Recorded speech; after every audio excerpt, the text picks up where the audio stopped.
Welcome to English Vibes. Sophie, it's Ryan.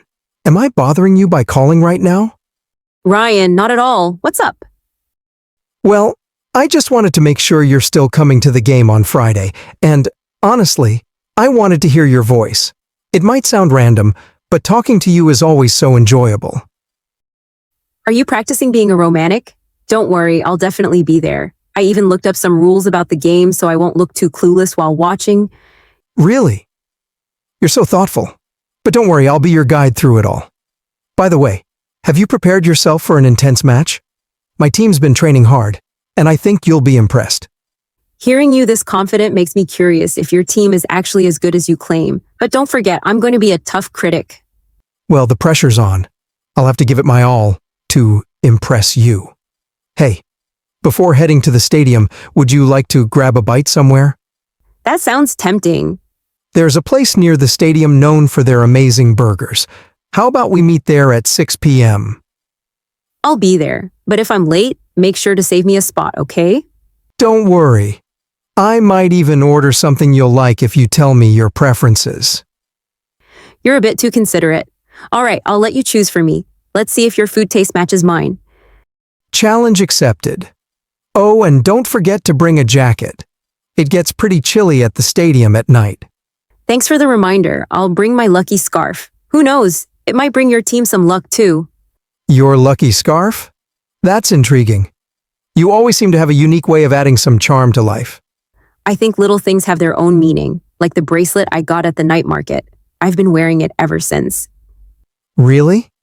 I guess it's become part of the memories from that evening. You know, I still have the bag you picked out for me. Then we both have souvenirs from each other. I didn't realize that night would hold so much significance.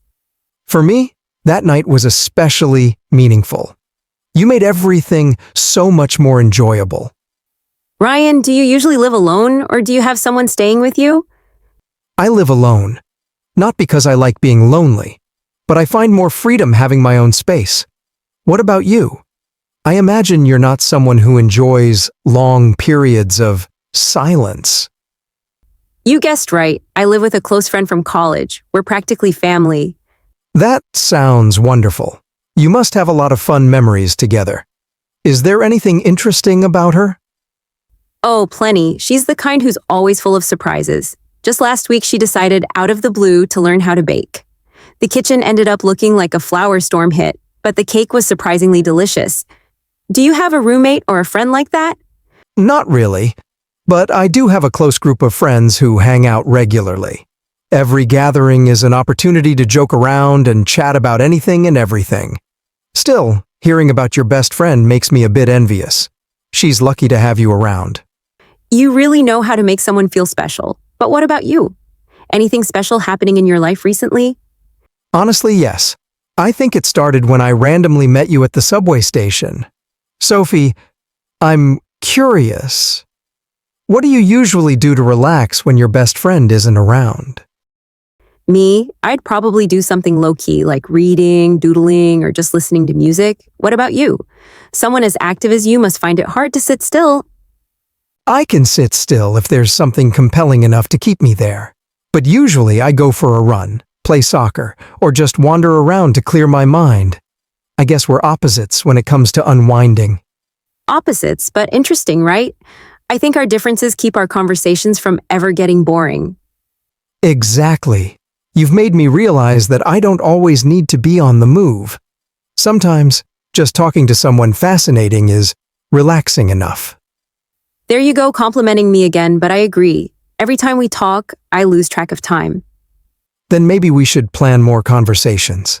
I don't want this to just be a random occurrence.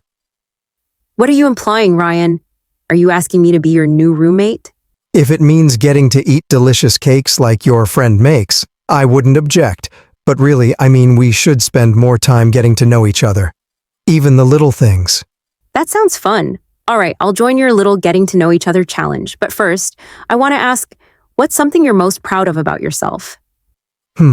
Probably the fact that I always give my all in everything I do. No matter the outcome, I want to know that I didn't give up. What about you? What makes you proud of yourself? Maybe that I find joy in the small things, like the bracelet or moments like this. I try to cherish them. It might sound trivial, but it makes life feel more meaningful. Not trivial at all. In fact, I think that's one of the most special things about you. I hope you'll always hold on to that. Thank you, Ryan. I'm really looking forward to Friday, not just for the game, but for the chance to spend time with you. Me too, Sophie. See you at the burger place, and I promise to make the evening unforgettable.